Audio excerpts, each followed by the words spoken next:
Le 5 juillet, un homme, Philippe Monguillot, a été victime d'une agression d'une extrême violence. Il était chauffeur de bus. Il est décédé chez moi, à Bayonne. Cet après-midi, devant la représentation nationale, je tiens à lui rendre hommage.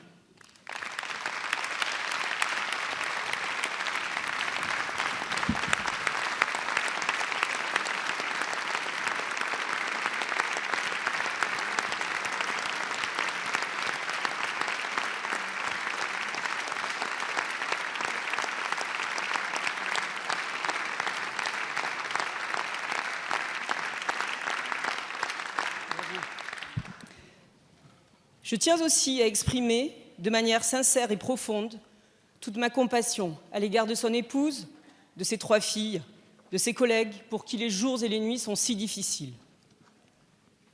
Monsieur le Président, ma question pourrait s'adresser à Monsieur le Premier ministre, à Monsieur le ministre de l'Intérieur, à Monsieur le ministre de la Justice, des Transports ou Monsieur le ministre de l'Éducation nationale.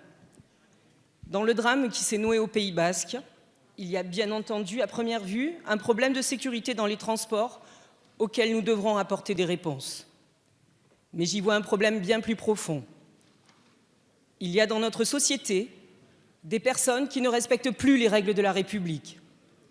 Il y a en France aujourd'hui des personnes qui font de ces violations de notre pacte républicain un mode de vie.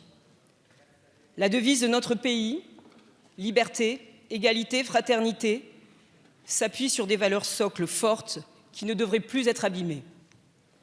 Alors, mesdames et messieurs les ministres, que comptez-vous faire pour les imposer à celles et ceux qui chaque jour s'en détournent et pour redonner espoir et confiance aux Françaises et aux Français qui les ont chevillés au corps? Je vous remercie.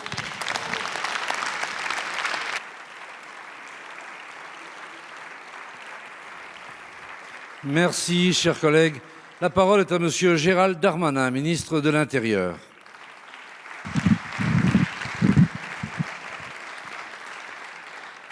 Monsieur le Président, Mesdames et Messieurs les députés, Madame la députée Florence Lasserre, je veux, au nom du Premier ministre, au nom du gouvernement, vous dire également toute l'indignation qui est celle de la République devant cet acte odieux qui a endeuillé une famille.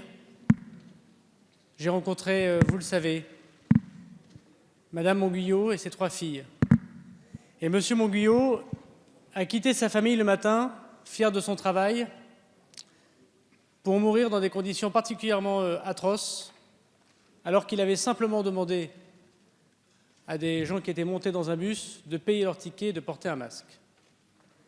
Ce n'est pas simplement lui qui a été attaqué, c'est l'autorité, et c'est finalement un peu de nous-mêmes, c'est un peu de la République, qui a été blessé, tués par ces actes horribles et qui ont été, je dois le dire, très rapidement appréhendés par la police nationale qui a fait un travail extraordinaire, vous le savez bien. Dès le lendemain, grâce à la vidéoprotection du bus installé, 5 interpellations ont eu lieu, 4 personnes ont pu être présentées et sous l'autorité de Monsieur le procureur de la République et des magistrats ont été écroués et mis en examen. Cet acte particulièrement horrible doit pas simplement résonner pour le Pays basque, Madame la députée.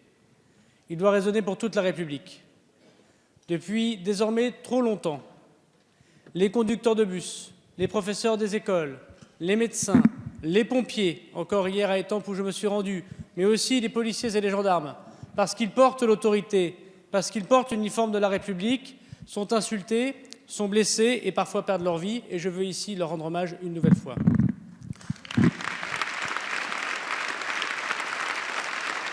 J'aurai l'occasion, avec le ministre des Transports dans les prochains jours, de travailler encore plus avec vous et avec les sociétés de transport pour renforcer la sécurité, évidemment, des conducteurs de bus.